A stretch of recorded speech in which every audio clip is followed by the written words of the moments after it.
Finale from the Carnival of the Animals by Camille Saint-Saens. If I'm doing this one with a class, I'm probably going to use my rhythm sticks because they're pretty good quality.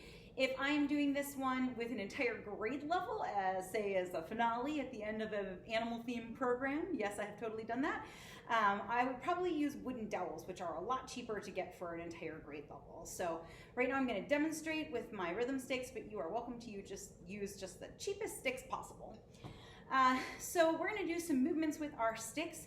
The basic, kind of core basic movement for this goes like this.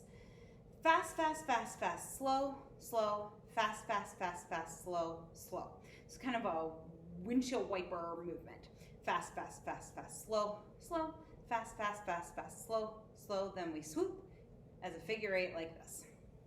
All right. So that's some of the basic movements right there. We're also going to be shaking our sticks a little bit like this. Sometimes we shake with one hand, sometimes we shake with both hands. We're going to do some little circles with our sticks. We're also going to be making our sticks jump. So sometimes they'll jump up like this and go from high to low or low to high. Sometimes they'll kind of swoop back and forth around like this. So listen for those high and low moments in there.